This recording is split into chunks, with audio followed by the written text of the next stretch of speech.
I don't think any kid is ever getting up in the morning on Christmas Day having written to Santa that they want an Android device. I don't think that's ever happened ever in the history of mankind.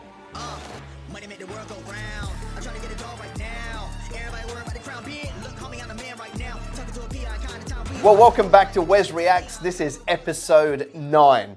The whole purpose of these shows is a little bit funny and then a little bit businessy so that they're valuable for you. My team go through social media, TikTok, they pull up business advice, they show it to me, and I give you my 2 cents. Some of the advice is absolutely woeful. Some of it has been really smart. Let's see what today holds. You ever see a man who's talking about food? Oh, I had this amazing steak at this one restaurant. This steak is so amazing. He's broke. He's a brokey. Because the steak was so amazing, he'd eat it every day. He doesn't do that. He's careful. We've never seen anyone talking about bragging about the meal they cooked or this ingredient they got or that steak they had. People do that to me all the time. And I'm just sitting there going, you're poor. Oh, you're broke. Yes, okay. Oh, you went on your birthday and had that steak. Broke talk. Brokies. Well, I don't know that we should be taking any advice from Andrew Tate ever in our lives. I wouldn't really hold him up as an icon of the kingdom business movement. You know, it's funny because he's commenting on people being broke, but actually loud money is just as disgusting, right? So he's commenting on people that talk about having a great steak, and he's like, well, if it's a rare occasion for you to talk about a great steak, then you obviously don't have enough money because you can't do it all the time. Cool. Interesting point. But for Andrew to have to make a video about it and elevate himself and puff himself up in that way is equally as bad. My Bible tells us that we are to walk humbly before the Lord. And the simpler things in life are often valued more than the flashy, expensive things in life. So here's what I would say to you. I would say to you, as you're going on your kingdom business journey and you're making more money and you're being more generous, don't get caught up in the world's way of having to beat everybody else up or brag about it. Just be very giving, be very generous, walk humbly before the Lord, and He'll bring the increase. And you won't have to show your flashy wealth from the rooftops. The reason I have an iPhone, I think we all have iPhones because we want to communicate our worth as a mate. If you have an Android phone, you're kind of signaling to the rest of the world that life hasn't panned out the way you'd hoped. That if you had been just a little bit more successful, you'd have an iOS, right? Seriously. All right, well, this is a long-standing joke of mine. It's funny, if you were to go back like 6 or 7 years, I would be on stage just publicly humiliating people with an iPhone. And then I started hiring millennials, and they said that they wouldn't work for me unless we went to iOS, went to Apple Suite, right? And so I made the change, and now I'm like full iOS, and I think anything to do with Android is a bit of an embarrassment.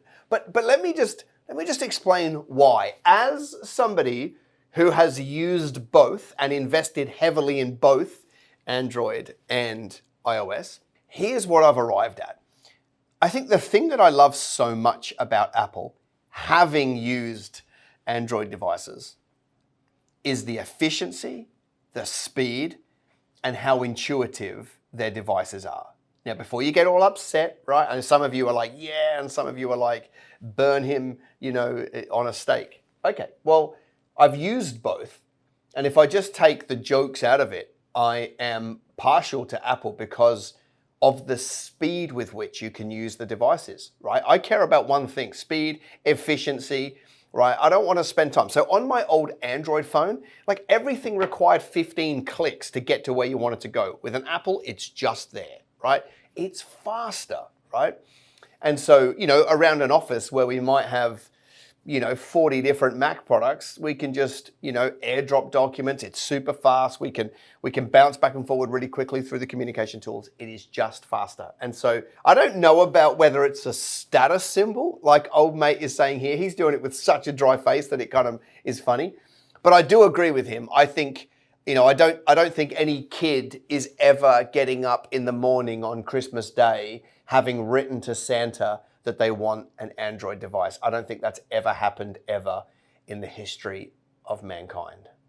You can do anything you want. You're a human being. Some people say, I want to get rich, but they don't. They don't actually want to do the work. They just want to get rich. Well, I don't know of a way to just get rich. If I knew how to get rich without doing any work, I don't think I'd be on this call, quite frankly. At the end of the day, you have to do work to get rich. Somebody says, hey, I've been in salary position my whole life. What do you suggest I do? And I say, well, you got to sell something. And they say, well, I don't know how to sell. Well, number one, you just said that to the universe, so you're basically painting your own picture, dummy. Don't say that you can't do anything. Well, Bradley, firstly, if you ever see this, I want to say you're a dead set champion. I love what's unfolding in your life. Opening up the scriptures on your podcast recently warms my heart greatly. I'm not sure when this one was filmed, but I don't love your language, but I certainly love where you're going. I share a similar frustration. It's like, because I hear people say all the time what they want to do, but their behavior never maps to it. And my job as coach, right, to tens of thousands of people around the world now is to try and get them to understand that your behavior today needs to map to the outcome that you're looking for. Because it's lip service, right? It's easier to say that you're going to go somewhere. It's easier to say you're going to write big checks for the church. It's easier to say you want to be a generous giver. It's easier to say that. But then you've got to put in the decades of work to go and build that outcome, which is like way harder. Here's what I would say to you. Your life will move in the direction of your most dominant thoughts. God will give you the desires of your heart as long as your desires of your heart are yielded to Him. Like if somebody's constantly thinking about, I can't, I'm not enough, it's lack, money's hard to come by, business is tough, that's how their dominant thoughts are, then their life will head in that direction. And it's not that you can never have doubts, it's about being able to rule over your own spirit, take those thoughts captive and trade them out over time to more positive ones, because your life will move in the direction of your most dominant thoughts. So if your most dominant thoughts are, I can do this, I'm crystallizing the vision, I don't have what it takes, but I can link arms with the creator and we can go and do it together and I can get better every day and I'm gonna get better at sales, I'm gonna get better at marketing. If they become your dominant thoughts, then your life will move in that direction, which is gonna get you where you wanna go, right? It's a little bit like if you've ever studied car crashes. Right? What do most people crash into? They crash into the thing that they're looking at, right? So if you see a young guy that's got an overpowered car and he gets a little bit out of hand, like coming out of a roundabout, the first thing he looks at is the power pole. Well, what does he hit? The power pole. He could have gone anywhere, but he hits a power pole this wide because it's what he's looking at. It's the same thing with your mind. So what do you do with that information? Well, you start to audit. Think about what you think about. Start to audit all your thoughts and get a picture of where your life's going to head based on those thoughts. If it's all negative, I can't, the world's against me, well, that's what you're going to get. So start to trade those out with better thoughts, take them captive, replace them with thoughts that are going to propel you forward, and you'll get much better results. If you do these 5 things, you will win with money 100% of the time. Number 1, you need to have a written plan, a budget. No one accidentally wins. Second thing is you got to get out of debt. Your most powerful wealth building tool is your income. And when you spend your whole freaking life giving your money to banks who fill up the skyline and have furniture nicer than yours, that makes you stupid. When you don't have any payments, you know what you've got? Money. Live on less than you make. Number 3. In the house of the wise are stores of choice food and oil, but a foolish man devours all that he has. If you spend everything you make, you're a fool. You're going to get on a plan. You're going to get out of debt. You're going to live on less than you make. And then you're going to save some money. You know how rich people get rich? They save money. I don't know if I agree with Dave Ramsey's investment assumptions. I don't give a crap if you agree with my investment assumptions. You know what my investment assumption is? My assumption is you're going to be broke until you save money. That's my assumption. You need to get up off your assumption and go do something. You need to get up off your assumption and start investing some money. 100% of the people that don't save money don't have any. And if you'll get out of debt and you'll invest and you live on less than you make and you have a plan, then you can do the last one. It's the most fun you'll ever have with money. You can be outrageously generous. I absolutely love Dave Ramsey. I feel like we might be cut from the same cloth in some respects. Listen, Dave Ramsey's approach to wealth is the number one way to get wealthy if you want financial peace, right? Because it's like, take no risks, take a long-term approach, and really like claw your way a little bit by a little bit out over a long period of time. When I think about that approach, it doesn't work for me, not because it's not right. Ramsey's approach is, I guess, the safest And it's the one that's going to keep you, like, if anybody is a bad sleeper because of worry, right, then you're not going to get that with the Ramsey way. And the trade-off of not getting that, the financial piece, is that you have to take a much longer view of building wealth. I think for me, I'm like with Dave on 80% of the wisdom. It's all wisdom. But I just feel like in some areas, like if I think about like 80% of the wealth that I've built to this point in my life is because I did borrow money on real estate that I could afford so that if the tenants moved out, it didn't put pressure, but I borrowed money, the tenants paid it off, the real estate increased in prices. That's 80% of the wealth. The other 20% is the money that I've taken out of my business and, you know, and put into investments, saving, as he would say. So like, by the way, if saving's not in you, then wealth creation's not for you, right? Like that's just a true statement. If you can't save with what you have today, you're never going to be wealthy. Right? Because there'll always be more demands for your money. So if you don't have the discipline to take some, like live off less, say no to things, put the money into an investment, if you don't have that, you're never going to go anywhere in terms of wealth creation.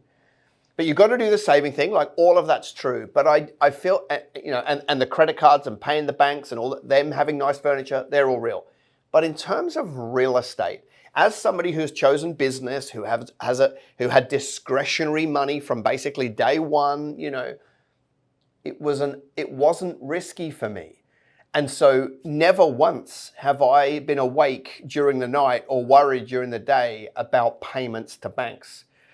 So as much as I say that his is the most peaceful way to build financial wealth, I think if you've calculated this and you know your boundaries and if you don't go too risky would be, you know, 100% loans on real estate. That's just a terrible idea. But if you manage it well and it's calculated and you execute, I think you can find another way to wealth that is not necessarily 100% the Ramsey way. But let me just say, Ramsey, I absolutely love what you've done, like what you do, and the ministry that you've got, and the way your kids are coming through, and the family that you've built, and the way that you've done it. I think it's an incredible example of kingdom business. Live like I'm going to be broke the next day mentality. I'll just tell you, it doesn't go away. I've accepted the fact that this thought, right, is not going to go away. What do you do? Maybe you could give me some advice about that. You make a lot of belief statements. A lot of people make statements like, this is this way. Like, I have this thought and it is. And you're like, and I've just accepted that I'm always going to have this. Like, I would just never speak that over yourself, just right off the bat, because like you're just saying, I'm never going to get over this thing. The statement you said earlier, at the end of the day, I just want to be happy. When you admit that you just want to be happy, you create a deficit between your current reality and happiness, which means that it doesn't matter what happens because there will always be happiness that is outside of yourself. If I'm telling myself that I just want to be happy, then I will never be happy. Correct. That's what you're saying. Desire is a contract we make with ourselves to be unhappy until we get what we want. Well, I think there's some wisdom there in Hormozi's answer. But actually, what we know from Scripture is it is so much deeper than just, you know, I guess, changing a belief system. Our identity as Christians is that none of the business stuff defines us. None of the wealth, none of the money, none of the giving defines us. Right? None of what we can achieve, no headlines should be defining us. The strongest baseline you can come from is, I've been redeemed, bought with a price, I'm a royal priesthood, a holy nation, a people above reproach. And so now anything else that you can stack on top of that, you can give or take it. Like I'll have it, I won't have it. It's not going to change who I am and whose I am. When that becomes your baseline, you don't have to worry about a deficit between your happiness and no happiness and the contract. You know, I think, like I said, I think there's some wisdom in that. But actually, why even play for happiness when you can just settle in your heart that you have joy unspeakable?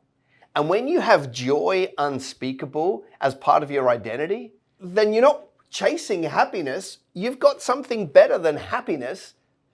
You know, when your identity maps to that of Christ, it just comes out of you. Your cup overflows. It touches other people as you go about this life. And that gives you all the happiness you could ever desire. You certainly don't want to get any of this from a business deal, from a revenue target, from anything. You guys know I'm hardcore building businesses, making money, giving. It's function, not identity.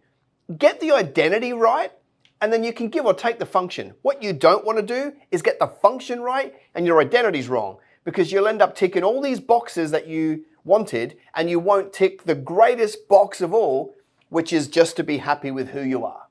So work on your identity before you ever work on a deficit.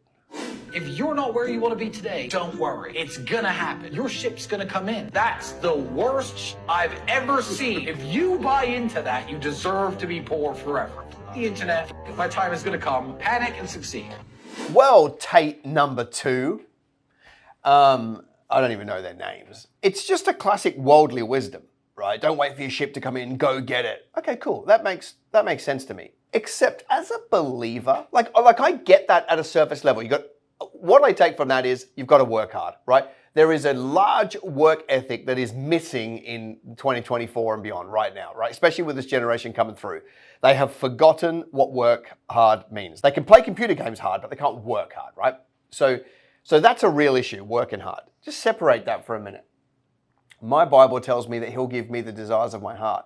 Over time, when your life becomes sanctified and redeemed and the desires of your heart end up being the desires of his heart and you're sympathetic to what he wants in the earth, then it is actually God's job description to get you where he wants to get you. Your job is to stay yielded to the journey and tight with God so that he can take you along the journey rather than your own selfish desires.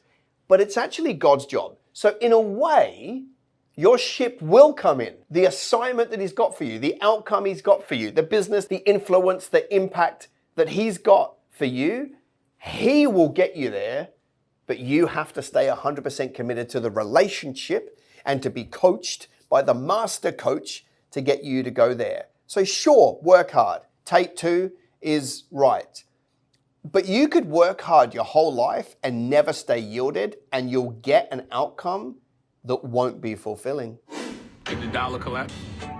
And I could be wrong, but it is already starting to unwind, right? We're taking economic advice from a wolf.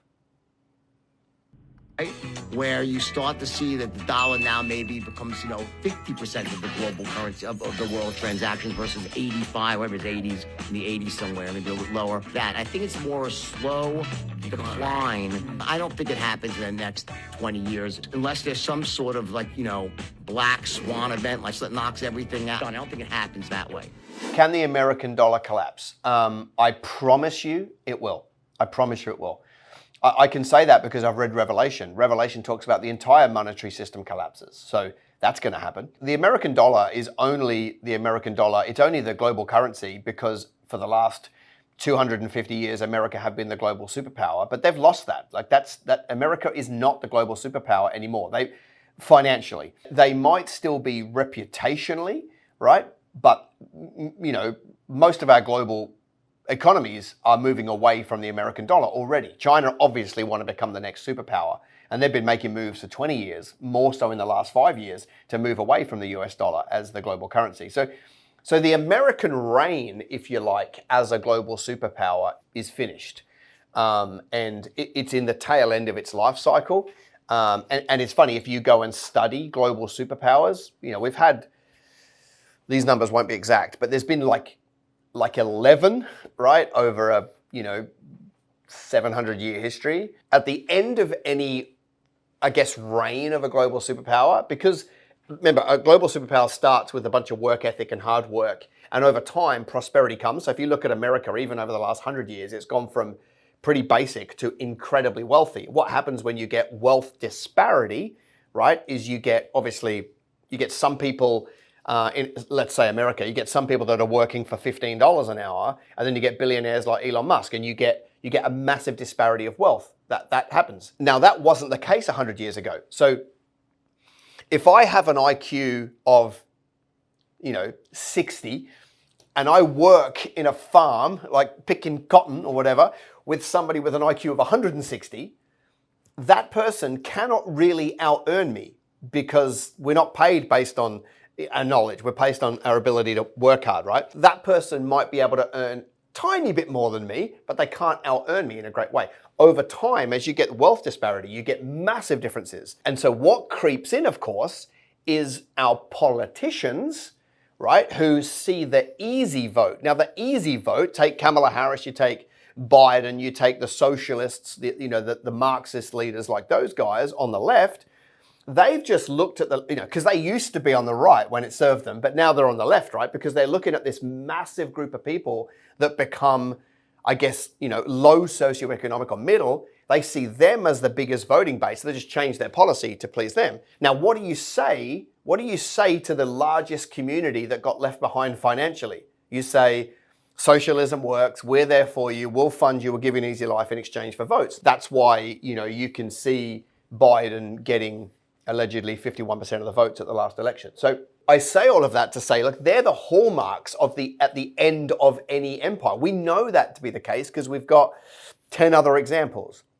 The other interesting dynamic that happens over time is people start to as empires are coming to the end and affluence is really high, everyone starts to legislate whatever feels good, right? So, you can marry your dog and you can marry a same sex and all the disgusting stuff that's coming through right now and will continue to come through. That's the hallmark of the end of an empire. That's not only now, and it's not only America. That was the Roman Empire. That was the British Empire, right? It was the Spanish Empire. It was the same. There's the same pattern of events, okay? So I say that to say, will the American dollar crash? Yes. He says he doesn't think 20 years unless there's a black swan event. I'm going to go out on a limb here and I say there will be a black swan event within 20 years. I think that we're going to be less and less and less dependent on an American economy to the point where in 20 years from today, maybe even 50% of, world trade doesn't happen and doesn't even touch America. That there's a chance that be the case. Remembering, of course, that America is not the financial district of the world. It actually never has been. The most important financial transactions and derivatives and products, they come from London, the city of London, right? London is the financial capital of the entire world. It still makes all of the products and the innovation. America are just the best at commercializing what comes out of London. So they've never been the financial district, in a sense, but they're going to fail, and they've got all the hallmarks of an empire that is at the end of its life and on its knees. No matter what, when you make money, split it in half. Split it in half right away. Don't put the money in your bank account and look at it as you got all that money, because you don't. Half of that money is not yours. So right away, put it over here. Create an account, call it the tax account. Put half of that there, so as you make money, you always put this money in the tax account. I've never got to worry of giving the government their money, because that money's over there, and I don't look at that like it's my money. I'm never going to touch that money, because it's not mine, it's the government. So now off of my half, what do I want to do? I'm going to take another half. This half is going over here. This half is for my next real estate investment. Yeah, I think there's wisdom in this. The thing I know about Kevin Hart's history is he actually didn't do this. He learnt this the hard way. He ran around making a large amount of money as a comedian for the first few years, never paid his taxes, ended up in a whole world of pain.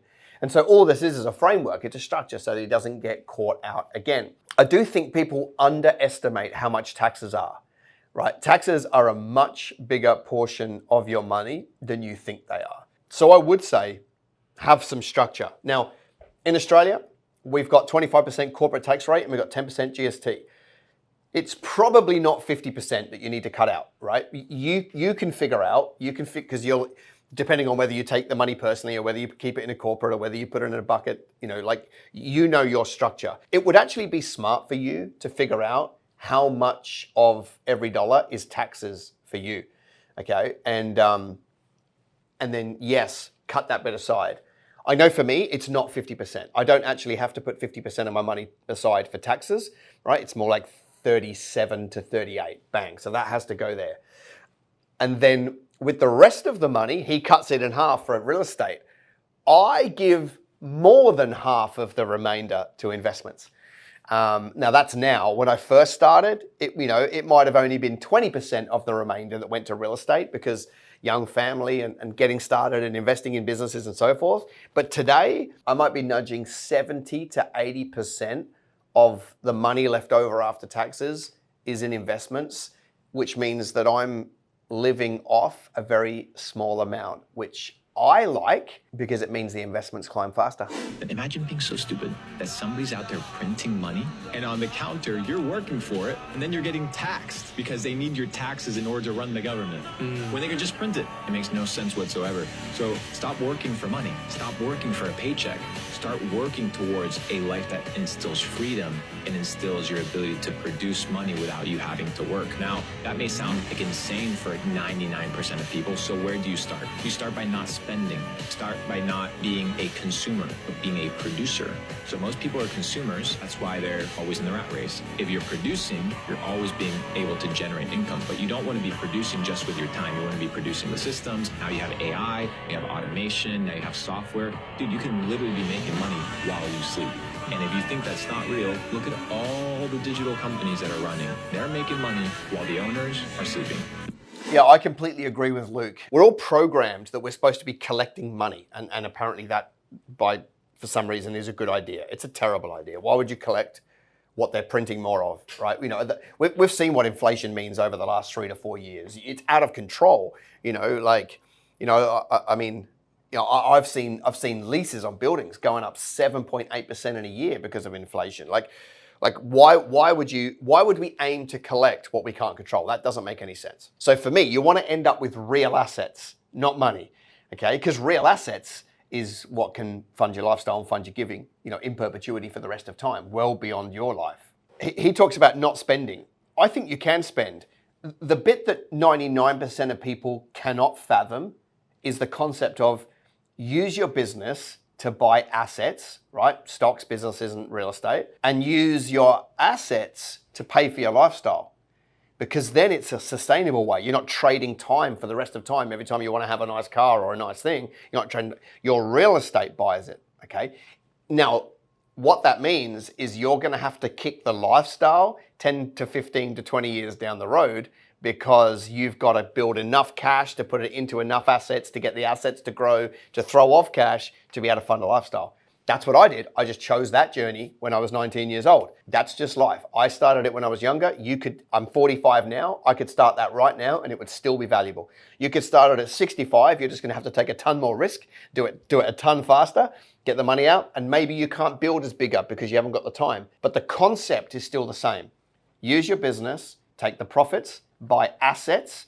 Assets must have a yield, right? So no Bitcoin, no art, wine, they're not assets, okay?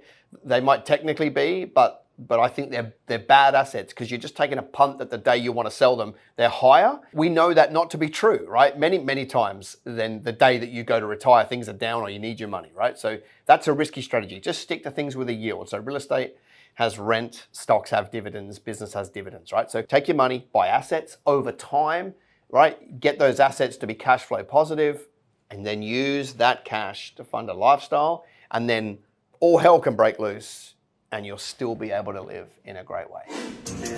Hey, go to school, get a job, pay taxes, save money, buy a house because it's an asset, get out of debt, and invest in the stock market. That creates poor people.